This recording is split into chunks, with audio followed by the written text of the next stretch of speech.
인사하겠습니다. 당신은 아침 햇살입니다. 깨진 관계를 어떻게 회복할 수 있을까? 이런 제목으로 말씀을 전하겠습니다. 여러분, 깨진 관계 어떻게 회복할 수 있습니까? 특별히 자존심이 센 분들 쉽게 굽히지 못합니다. 그리고 제가 자신이 받은 상처가 크다고 생각할수록 쉽게 이 회복이 되기가 어렵습니다. 여러분, 용서가 필요하지 않습니까? 회복이 필요하지 않습니까? 가정도, 교회 생활도, 그리고 우리가 일하는 일터에서도 여러 가지 갈등 관계가 생기면 그것을 회복해야 지금보다 나은 삶을 살게 되지 않겠습니까? 회복이 필요할 뿐만 아니라 미래로의 경신, 이런 삶의 모습이 있어야 되지 않겠습니까? 우리는 어떻게 하면 깨트려진 관계를 회복할 수 있을까요? 월터 브루그만이라는 분이 이런 얘기를 했어요. 사람의 마음속에는 선택과 결정을 하는 깊은 공간이 있다. 그런데 이 깊은 공간이 언제 열리냐 하면 신앙, 스토리, 은유와 비유를 통해서 열린다. 마음에 깊은 감동이 될 때 열린다는 거죠. 은유와 비유는 예술이라고 할 수 있습니다. 사람이 스트레스 받을 때 예술을 접하게 되면 스트레스가 풀리죠. 또 어떻습니까? 사람들을 만날 때 풀리죠. 근데 사람들을 만날 때 어떻게 풀리냐면 그 사람과 스토리, 이야기를 하다 보면, 감동이 되는 이야기를 듣다 보면 풀리는 겁니다. 가장 결정적인 건 신앙이죠. 신앙, 종교적인 체험, 이것이 사람에게 감동을 주고 어려운 선택과 결정을 지혜롭게 하게 만든다는 것입니다. 특별히 기독교의 그 특징이 무엇입니까? 하나님과의 만남이 실현되는 그 독특성, 이것이 바로 기독교 신학의 중심이라고 할 수가 있습니다. 특별히 욥 같은 사람은 어떻습니까? 정말 극심한 가난을 겪지 않습니까? 고난, 고통, 모든 것의 상실, 그게 욥이었습니다. 근데 욥이 뭐라 그래요? 귀로만 듣던 하나님 눈으로 본다 그러죠. 욥기 42장 5절 보면 내가 주께 대하여 귀로 듣기만 하였었더니 이제는 눈으로 주를 배웠나이다. 인생의 위기와 환난, 갈등을 탈출하는 가장 좋은 방법은 이렇게 하나님을 만나는 것입니다. 그래서 하나님께 기도하는 것, 이것이 바로 최고의 지혜입니다. 시편 이사야 55편 6절에 보면 너는 여호와를 만날 만한 때에 찾으라, 가까이 계실 때 그를 부르라, 이렇게 얘기하잖아요. 왜냐하면 하나님께서 우리의 소리에 굉장히 민감하게 반응하시는 그런 하나님이시기 때문에 그렇습니다. 그래서 시편은 반복적으로 우리로 하여금 그 하나님을 구하고 찾으라 그러잖아요. 시편 43편 5절 같은 경우에는 내 영혼아 내가 어찌하여 낭망하며 어찌하여 내 속에서 불안해하는가. 너는 하나님께 소망을 두라. 그가 나타나 도우심으로 말미암아 내 하나님을 찬송하리라. 이렇게 말씀하죠. 하나님을 향해서 마음을 쏟아놓을 때 하나님은 가만히 계시는 분이 아니라 나타나시는 하나님, 도우시는 하나님이라는 사실을 성경은 증명하고 있습니다. 그래서 우리가 잘 알고 있는 다윗은 마음이 공공하고 피곤하고 절망 가운데 있을 때 어떻게 합니까? 특별히 기도까지 말라붙는 그런 상황에도 불구하고 다윗이 하나님 앞에서 했던 것은 신음하면서 하나님을 의지한 거예요. 신음하면서.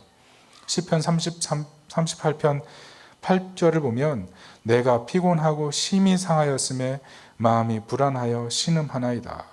여러분, 힘 바닥나면 어떻게 됩니까?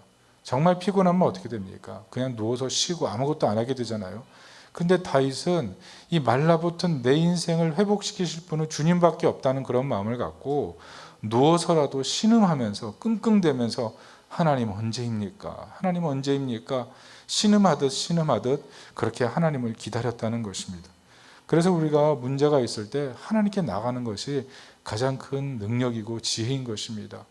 호세아 6장 3절에 보면 그러므로 우리가 여호와를 알자, 힘써 여호와를 알자.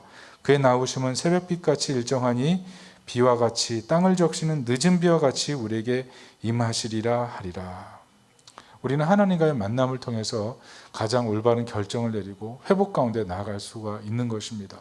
특별히 오늘 예배드리는 가운데 마음 피곤한 분들, 갈등으로 마음 힘든 분들, 정말 마음 막박한 분들, 의지할 곳이 없는 분들, 오늘 예배를 통해서 회복으로 나아갈 수 있기를 예수님의 이름으로 축복합니다. 결국 삶의 갈등을 회복하는 가장 지혜로운 방법은 나와 하나님과의 관계가 회복되는 것, 거기서 시작하는 것입니다. 여러분, 하나님과의 관계 제대로 맺고 계십니까? 그 관계 회복을 위해서 어떤 일을 하고 계신가요? 그것이 중요하다는 것입니다. 그런데 문제는 현실에서 이런 회복과 화목이 쉽게 일어나지 않는다는 것을 오늘 예수님께서 말씀하고 계십니다. 오늘 21절을 보십시오. 21절 뭐라 그랬어요? 옛사람이 말한 바 살인하지 말라. 누구든지 살인하면 심판을 받게 되리라. 예수님 말씀합니다. 그러면서 예수님께서 무엇이라 하시냐 하면 형제에게 노하는 자 심판을 받게 되고 나가라 하는 자 공회에 잡히고 미련한 놈이라 하는 자 지옥불에 잡힌다. 이렇게 얘기하셨어요. 예수님의 이 말씀이 무엇입니까? 큰 계명, 살인하지 말라는 계명, 사람들이 잘 지키려고 노력한다는 겁니다. 마음속으로 어떤 갈등이 있던 이런 큰 계명만 그래도 지키지 않으면 그래도 어느 정도 살아갈 수 있다고 사람들 생각하며 살아간다는 거예요.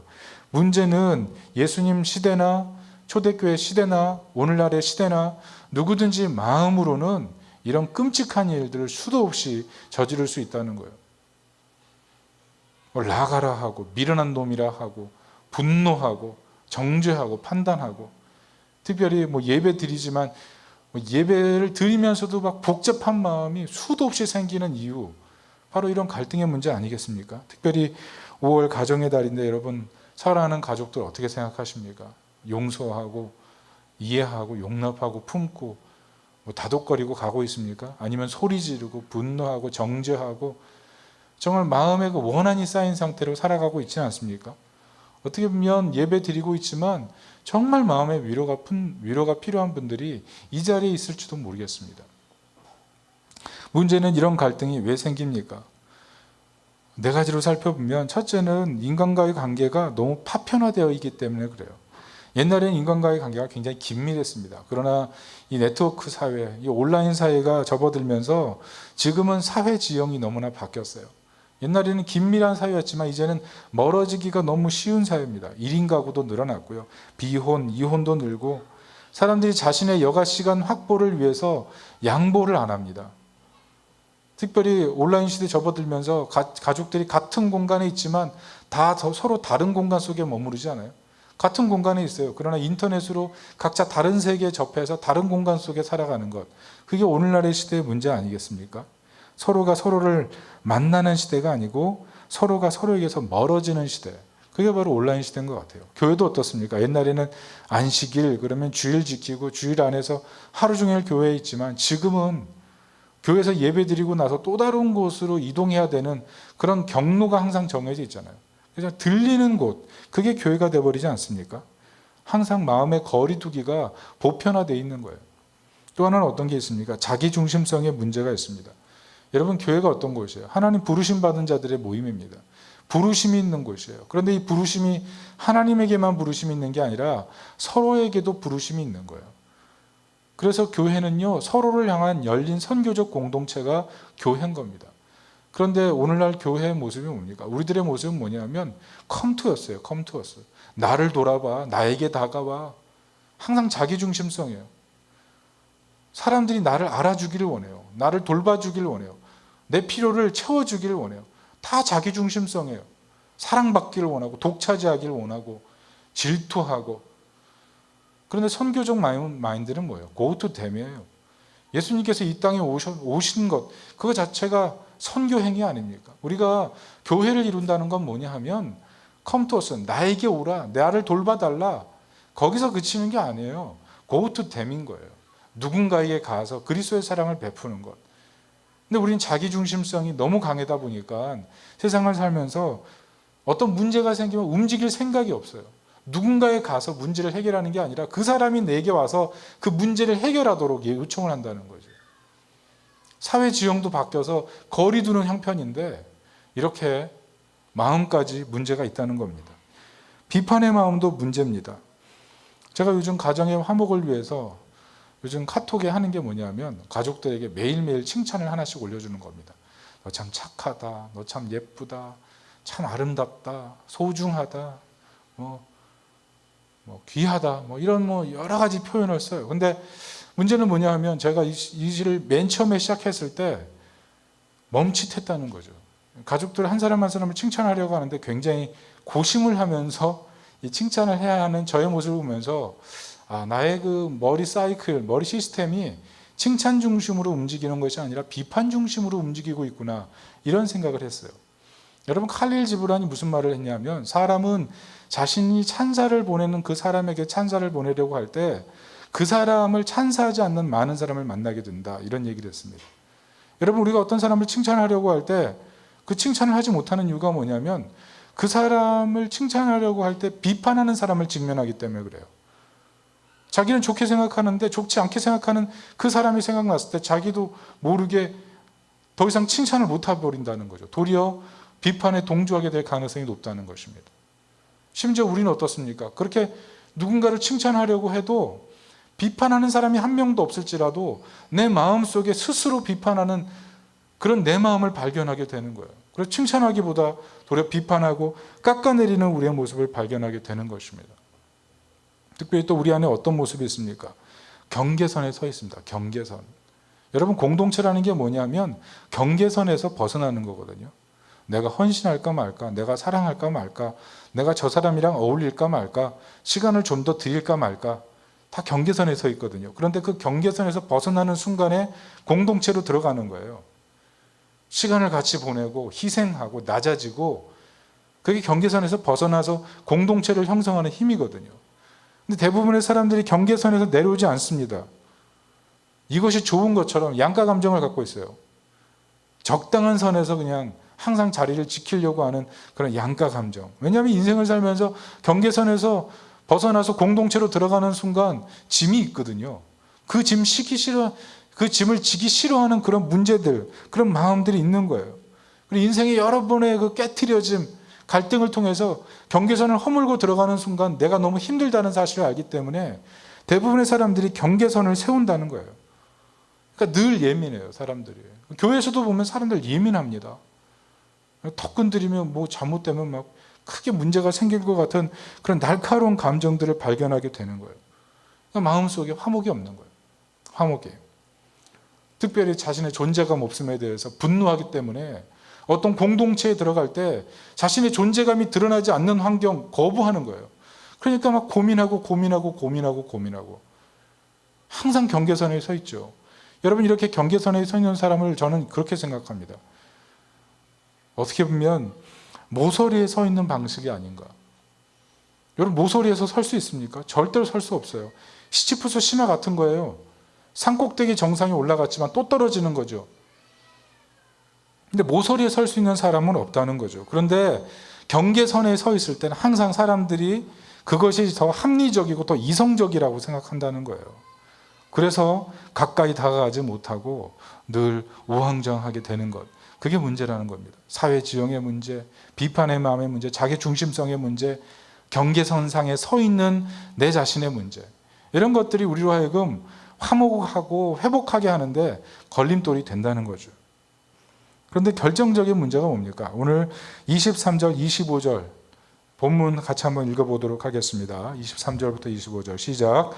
그러므로 예물을 제단에 드리다가 거기서 내 형제에게 원망들을 만한 일이 생각나거든 예물을 제단 앞에 두고 먼저 가서 형제와 화목하고 그 후에 와서 예물을 드리라. 너를 고발하는 자와 함께 길에 있을 때 급히 사화하라. 여기까지. 당시 예배를 중시하던 이스라엘 문화에 예수님께서 충격적인 말씀을 하셨어요. 예배 드리는 것이 이스라엘 공동체의 기준이거든요. 예배 안 드리면 이스라엘 공동체가 아닌 거예요. 근데 예수님께서 뭐라 그러셨냐면 예배 드리기 전에 원망 들을 만한 일이 있으면 가서 먼저 화해하라. 그게 진정한 예배의 시작이다, 이렇게 얘기하시는 거죠. 너와 나의 관계가 아무리 좋다고 해도 이웃과의 관계에 갈등이 있는데 그 갈등을 풀지 않은 채 하나님 앞에서 뛰놀고 즐거워하는 것은 그건 위선적인 거라는 거죠. 예수님께서 그 말씀을 하시는 겁니다. 여러분, 이게 사실 우리 마음속에 큰 걸림돌 아닙니까? 여기 나와서 다 예배 드리고 있지만 마음에 걸림돌 하나씩 다 있잖아요. 가시 없어요? 미워하는 감정 없어요? 경계선 없습니까? 다 자기 나름대로 여기 와서 하나님의 은혜를 구하고 있지만 정말 어찌할 수 없는 그런 갈등들이 마음속에 내재된 채 살아간다는 거죠. 예수님 말씀 적용하면 우리 지옥불에 있는 거랑 똑같아요.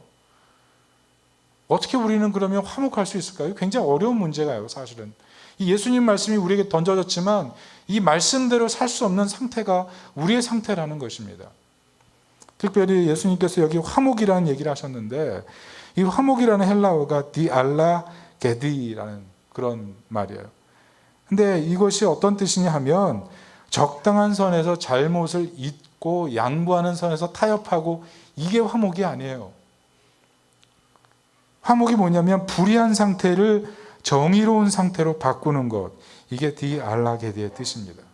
불의한 상태를 정의로운 상태로 바꾸는 것. 여러분, 형제를 마음속 깊이 사랑하고 이해하고 허물을 봤을 때 미련한 놈, 바보, 라가 이렇게 얘기하지 않고 예물을 드릴 때 형제와의 갈등이 없이 하나님 앞에 나와서 온전하게 예배를 드릴 수 있는 상태, 이게 사실 불가능한 상태인데 오늘 예수님께서 화목을 얘기하실 때 불의의 상태를 정의로운 상태로 바꾸는 것이라고 얘기했단 말이에요. 이게 무슨 말이에요? 인간은 화목을 이룰 수 있는 능력 자체가 없다는 것을 우리 발견하게 만듭니다. 인간의 능력으로서는요, 그냥 포기하게 만들어요. 우리 가정 이 정도면 됐다. 우리 교회 이 정도면 됐다. 직장 생활 이 정도면 됐다. 다 그냥 안 된다는 걸 그냥 인정하고 포기하고 사는 거예요. 다 대부분. 아유, 내 남편 절대로 안 바뀌어. 내 부인 죽어도 안 바뀌어. 나도 성령도 못 바꿔. 하나님도 날 못 바꿔. 이런 식으로 살아간다는 거죠. 지금 여기 계신 분들, 가정을 이루신 분들 어느 정도 포기하고 살고 계시잖아요. 자녀에 대해서도 그렇고 미래에 대해서도 그렇고. 인간의 힘으로는 화목을 만들 수 없는 상태, 그게 사실 우리 모두 마음속에 갖고 있는 딜레마라는 거예요. 그런데 복음이 무엇이냐 하면 예수님께서 완벽한 화목으로 임해 주셨다는 거예요. 가정에, 직장에, 교회, 우리가 일하는 일터에 하나님의 임재를 구하고 성령님의 그 능력을 구할 때 그리스도께서 임하심으로 말미암아 화목의 상태로 변화되는 것, 그게 바로 능력이라는 것입니다. 예수님께서 하신 일이 뭐예요? 선한 목자는 양떼를 위해 목숨을 버리거니와.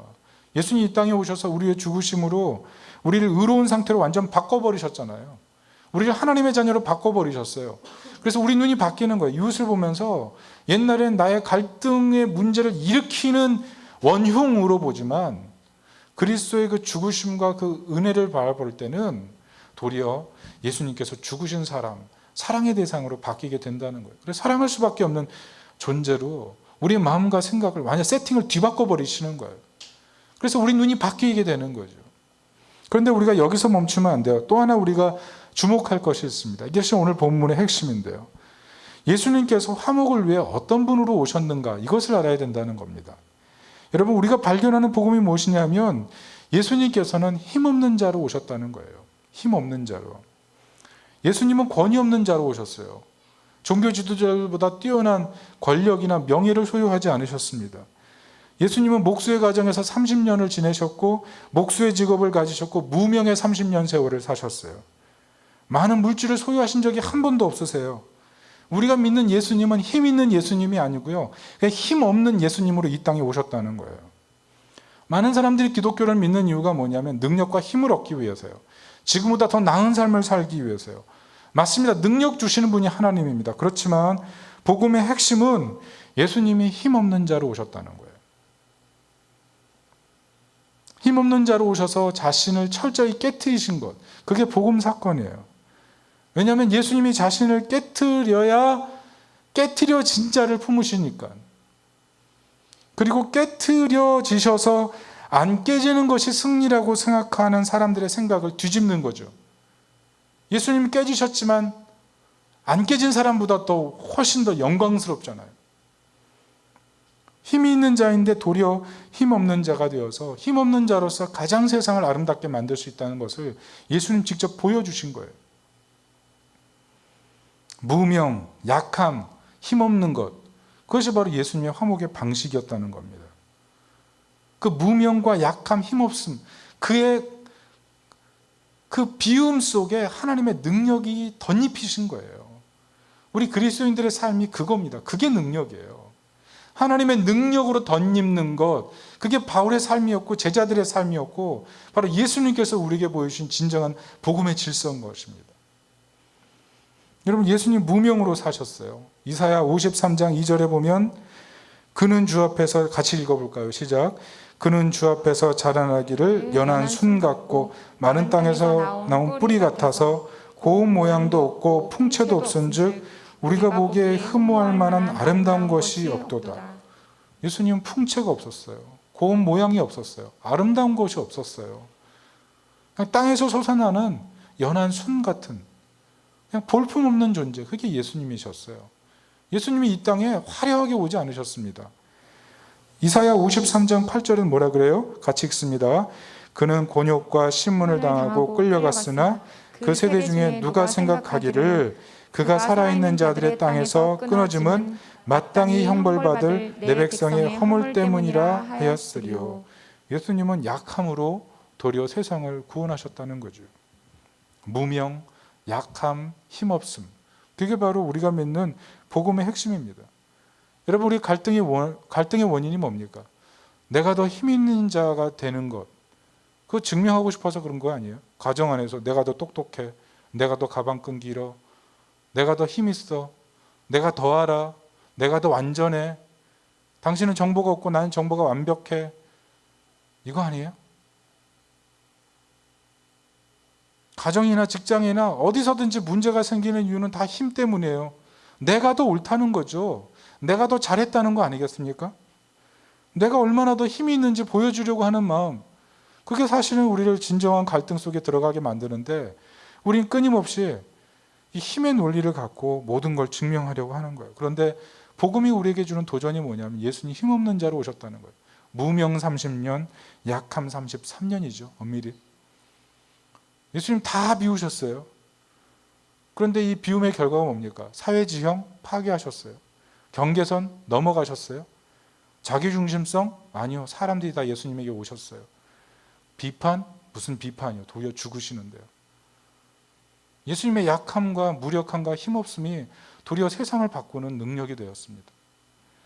여러분, 이것이 이상하게 들릴 수 있어요. 왜냐하면 우리는요, 힘을 추구하는 게 우리의 본능과 같거든요. 힘을 버리라는 얘기가 아닌 것을 잘 들으셔야 돼요. 우리는 교회 하면요, 그냥 건물 봐요, 재정 봐요, 성도 수 봐요, 크기로 봅니다. 그게 그냥 우리 본능이에요. 그게 힘의 질서예요. 우리는 그렇게 살아가고 있어요. 그런데 초대교회는요, 건물과 재정과 성도 수, 크기로 보지 않았어요. 그들이 자랑하는 힘은 오직 십자가에 못 박힌 예수였습니다. 십자가에 못 박힌 예수, 그게 교회였어요. 교회. 그리스도인이 된다는 건요, 힘을 추구하는 그런 능력자가 되기 위해서 믿는 게 아니에요. 힘없이 십자가에 달리신 그 예수를 바라보고 그 예수의 삶을 사는 거예요. 거기에 비밀이 있어요. 여러분, 교회는 그리스도의 몸으로서의 교회가 진정한 교회인 거예요. 그래서 그 당시에 교회가 힘없는 게 당연하고 핍박받는 게 당연하고 그리스도인이 되어서 힘없는 자가 되는 게 당연하고 깨트려짐을 도리어 영광으로 생각하고 자기가 깨트려져서 복음이 증거되는 것, 그걸 가장 기쁜 일로 생각하고 완전히 지금 세상과 다르지 않습니까? 여러분, 우리는 어떻습니까? 나는 어떻게 살아가고 있나요? 여러분, 그리스도의 몸이 된다는 건요, 예수님께서 힘없는 자가 되어서 힘없는 자, 힘 있는 자 다 구원하시기 위해서 깨트려진 사건 속에 들어가는 거예요. 그게 그리스도의 몸이 되는 거예요. 그리스도의 몸이 되는 것, 깨트려지는 것, 그게 그리스도의 몸이 되는 거예요. 그래서 세상 사람들은 이해하지 못하지만 깨트려짐이 영광이 되는 거예요. 왜냐하면 예수님의 남은 고난이 내 육신 속에서 일어나는 사건이 되는 거잖아요. 내가 낮아지는 것, 그게 영광이 되는 거예요. 예수님께서 깨트려지셨기 때문에 내가 힘을 잃는데 그게 영광이에요. 예수님께서 깨트려지셨기에 내가 낮아지는데 그게 영광으로 생각되는 거예요. 내가 낮아지고 내가 힘이 없어지는 건 세상적으로 볼 때는 굉장히 불쾌한 얘기인데, 예수님이 낮아지신과 예수님의 그 깨어지심 생각하면 나의 낮아짐과 나의 깨어짐이 너무나 영광스럽게 생각되는 것, 해석의 차이가 발생하는 것, 여기서 그리스도인의 영광이 있는 거예요. 여러분, 분노의 질주 이번에 7화인가 또 나왔죠. 우리나라에서 첫째 날 40만이나 봤대요. 여러분, 저도 이거 전 시리즈를 다 보고 있는 사람 중에 하나입니다. 굉장히 좋아해요. 예. 저번에 스피노프로, 줄거리 외에 다른 얘기고 스피노프라 그러는데 그 홉스와 쇼에서 한번 나온 게 있어요. 거기 보면 이렇게 드웨인 존슨, 키가 195에 몸무게가 120, 한 6kg 되는 사람, 머리부터 발끝까지 온몸이 근육 덩어리예요. 근육 덩어리. 그 사람이 이제 주인공인데, 이 사람 역할이 홉스였습니다. 홉스. 그런데 이 홉스가 가족을 찾아와요. 그런데 나타나자마자 형이 동생을 때립니다. 그래서 그대로 막 나가 떨어져요. 형이 뭐 등치가 크냐? 아니에요. 홉스의 반밖에 안 돼요. 그런데 흠씬 두드려 맞습니다. 왜냐하면 가족을 배신하는 행동을 했기 때문에 그냥 그렇게 맞는 거예요. 그리고 나서 어머니 앞에 이 홉스가 섭니다. 아무 말도 안 하고 서 있어요. 변명도 한마디도 하지 않아요. 어머니가 서 있고 온 가족이 둘러서 있는데 홉스가 그 앞에 서서 묵묵히 서 있어요. 어떤 변명도 하지 않고 왜 가족을 떠났는지에 대해서 얘기하지 않고 묵묵히 서 있어요. 그 모습을 보고 어머니가 홉스에게 그런 얘기를 하죠. 너 가죽과 뼈만 남았구나. 저는 그걸 보면서 엄청 웃었어요. 이 126kg인데 가죽과 뼈만 남았다는. 여러분 하나도 안 웃긴가 보죠. 저는 그 굉장히 재밌었는데. 많은 말을 할 수 있죠. 왜 가족을 떠나야 됐는지, 왜 이 가족과 함께 가족에게 거리를 둘 수밖에 없었는지, 내가 왜 그런 결단을 해야 되는지 수많은 얘기를 가족 앞에서 꺼내놓으면서 자신의 정당성을 증명할 수 있죠. 그런데 거기서 저는 복음 조각을 발견해요. 그 사람 힘이 있거든요. 그런데 힘이 있는데도 낮아지고 약해지고 섬기고 침묵해요. 자신을 깨트리는 거죠. 형제의 갈등을 속에 있다는 게 얼마나 여러분 인생을 살아가면서 힘든 문제입니까? 가족 간에 갈등이 있다는 거, 돈 문제 있다는 거. 하나하나가 막 나는 왜 이런 집안에 태어났나, 이런 마음의 사무침이 사실은 우리 인생 속에 가정생활하면서 있잖아요. 왜 나는 이 집의 자녀로 태어났는가? 왜 우리 자녀는 이 모양인가? 왜 우리 가족은 항상 이런 선택을 하는가? 왜 우리는 항상 이렇게 음지 같은 가족 생활을 해야 되는가? 여기에 대한 불만과 불평이 가족 살아가는 사람들이 다 있는 거죠. 근데 우리가 그때 복음 조각 적용해야 되는 거예요. 복음 조각. 힘이 있는데 깨트려지신 예수님. 그 예수님이 힘없는 자가 되고 약함이 되고 무명이 되었으나 더 영광스럽게 세상을 구원하고 화목하는 자가 됐다면 우리가 그 길을 가는 것. 그게 바로 복음의 정신이라는 거죠. 그 형제의 갈등을 보면서 어머니가 묵묵히 얘기를 안 합니다. 누가 잘했는지 누가 잘못했는지 시시비비를 가리지 않아요. 다만 부모님이 보여주는 건 여전히 사랑하고 있다는 사인을 보내요. 모두에게 미움받지만 특별히 힘없는 자로 서 있는 홉스를 향해서 얘기해 주는 거예요. 너는 뼈와 가죽밖에 남지 않았구나. 저게 무슨 얘기예요? 뼈와 가죽밖에 남지 않은 게 아니잖아요. 얼마나 등치 커요. 형제들이 홉스보다 작아요. 그런데 그 얘기를 해주는 게 뭐예요? 여기 힘없는 자로 있는 이 동생 너희들이 사랑해 줘야 되지 않겠니? 내가 볼 때는 가죽과 뼈밖에 남지 않았는데 너희들이 볼 때는 어떠니? 형제라는 타이틀을 가지면 정말 사랑하고 화해하고 용서해 줘야 되지 않겠니? 나는 누가 무엇을 잘못했는지 시시비비를 가리기를 원하는 게 아니고 누가 먼저 다가가서 사랑하고 누가 먼저 다가가서 화해하고 누가 먼저 다가가서 이해해 주는 것, 그게 나에겐 더 중요한 것이다. 그걸 사실 그 얘기를 해주는 거죠. 여러분, 하나님께서 우리에게 원하시는 게 뭘까요? 그냥 내가 얼마나 더 힘 있는 존재인지를 증명하는 걸 원하실까요? 아니요. 하나님이 우리에게 원하시는 건요, 내가 얼마나 은혜가 필요한 연약한 존재인지를 하나님 앞에 고백하는 걸 원하세요. 여러분, 우리는 정말 은혜가 필요한 자예요. 우리는요, 내 힘으로는 내 경계선을 넘을 수가 없는 걸요. 내 힘으로는 내 비판하는 자를 바꿀 수가 없는 걸요. 내 힘으로는 그냥 사회 문화 속에 그냥 한 사람으로만 존재하고 싶은 거예요. 사람들이 그냥 다 나에게 왔으면 좋겠고 나는 그냥 사람들 그냥 대충 하면서 내 명예와 영광을 그냥 추구하며 살아가는 것, 그게 우리의 본성의 욕구란 말입니다.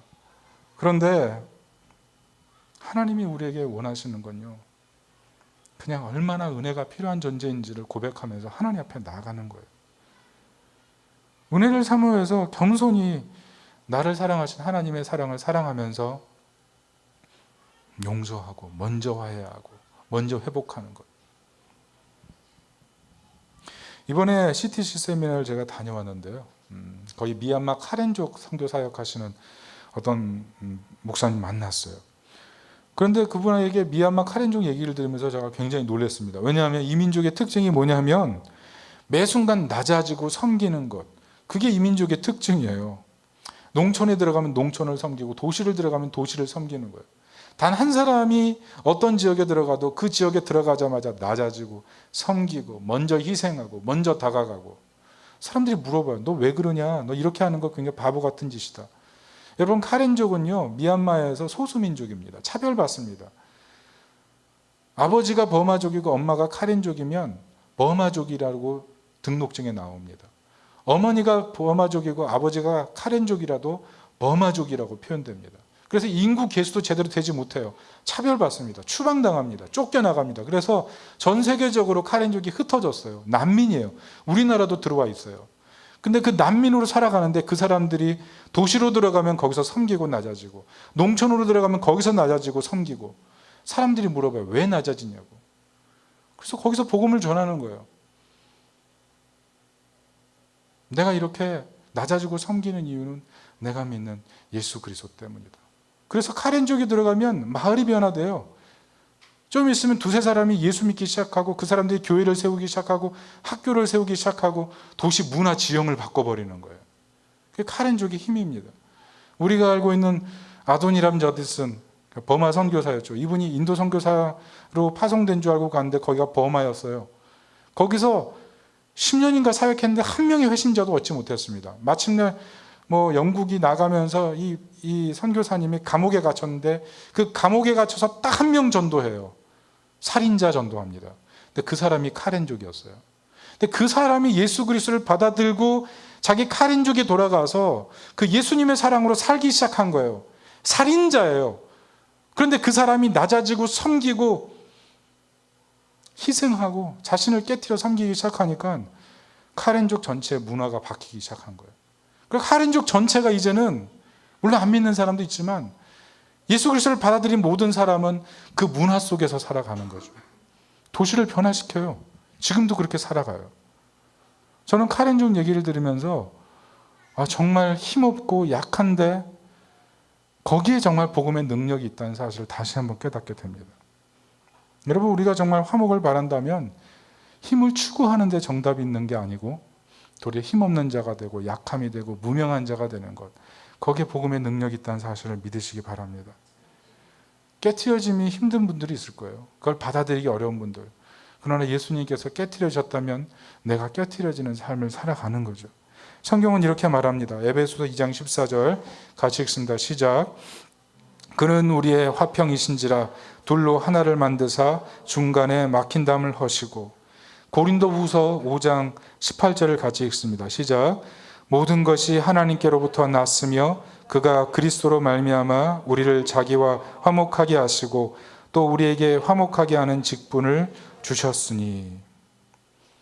복음을 우리가 받아들이면 어떻게 달라져야 됩니까? 깨트려짐. 그게 자존심 상하고, 깨트려지는 것 인생에서 거부하고 싶지만 도리어 깨트려진 사람을 품기 위해서 깨트려지는 것, 그게 사실 진정한 복음의 적용이죠.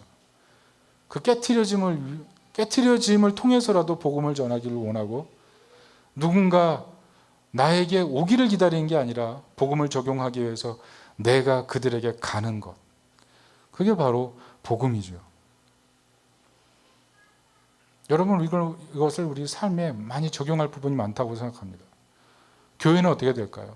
교회도 깨트려져야 됩니다. 교회 건강할 때 나누어서 분립해서 개척해야죠. 여러분, 요한계시록에 나와 있는 그 명망 있는 많은 교회들 지금 건물만 남아 있어요. 아무도 없습니다. 텅 빈 건물 뿐이에요. 그런데 그 교회가 흩어져서 지금의 교회가 된 겁니다. 교회는 흩어져야 돼요. 깨트려질 때 교회다움이 나오는 거예요. 성도 몇 명 잃고 성도 몇 명 생기고, 그게 중요한 게 아니고 하나님 나라 질서는 깨트려짐 속에서 더 건강해지는 거예요. 내가 깨트려지고 그리스도를 위해 손해를 보고 그리스도를 위해 약함을 선택할 때 그게 더 강해지는 길이에요. 왜? 하나님의 능력이 덧입이니까. 우리가 그런 삶을 사는 겁니다. 교회 재정도 깨트려야 돼요. 교회가 시간이 지나갈수록 재정 창고가 늘어나고 건물이 좋아지는 게 아니라 도리어 이 시대의 약한 자들, 아픔 있는 사람들, 꿈 있는 사람들이 새로운 꿈을 꿀 수 있도록, 새로운 삶을 살 수 있도록 그들에게 하나님의 그 물질적인 흐름을 흘려보내서 그들로 하여금 재생하게 만들어주는 것. 사실 그런 삶을 살아가는 것, 그게 사실은 교회의 영광 아니겠습니까? 깨트려짐 속에 영광이 있는 거예요. 목장도 마찬가지 아닙니까? 깨트려지는 누군가. 그 누군가가 있기 때문에 목장도 존재할 수 있지 않습니까? 교회가 어떻게 세워집니까? 기도하는 깨트려지는 소수의 사람들, 다 기도하지 않을 때 기도해야 됩니다. 기도의 자리를 지키고 하나님께 나와서 마음을 쏟아놓고 기도하는 그 사람들, 그 깨트려지는 사람들이 시작 아니에요? 나이가 문제입니까? 갈렙은 85세 때 자신을 깨트려서 기럇 아르바를 정복하잖아요. 깨트려짐이 사실은 복음에 가장 근접한 거예요. 예수님이 깨트려지심을 통해서 복음을 완성하신 것처럼 우리가 사실은 이 땅에 살면서 내가 깨지는 것, 그게 너무 불쾌하고, 내가 깨지는 것, 내가 힘이 없는 자가 되는 것, 그게 너무나 마음에 들지 않는 현실이지만, 그러나 깨트려짐 속에 하나님 나라가 세워지는 것입니다. 돌아보십시오. 나는 복음대로 살고 있는가? 나는 힘이 있는 자가 되어서 세상적인 행복을 다 구가하고 거기에서만 진정한 복음을 찾으려고 하지는 않았는가? 여러분, 복음은 깨트려진 예수님을 닮는 것입니다. 그 예수님을 닮을 때 화목이 일어나는 것입니다. 말씀의 결론을 맺습니다. 화목을 추구하면서 힘을 추구하는 것은 굉장한 분별이 필요합니다. 굉장한 분별이 필요해요. 특별히 갈등의 상황에 있는 분들, 힘 없는 자로 오신, 무명한 자로 오신, 약한 자로 오신 예수님, 그분이 깨트려지셨다는 것을 바라보길 바랍니다. 우리가 그 깨트려짐을 닮을 때 화목이 있고 하나님의 능력이 우리를 붙들어 주실 것입니다. 이런 은혜 속에 사시기를 예수님의 이름으로 축원합니다. 아멘. 우리 오늘 찬양할 때 내 삶을 깨트립니다. 이 찬양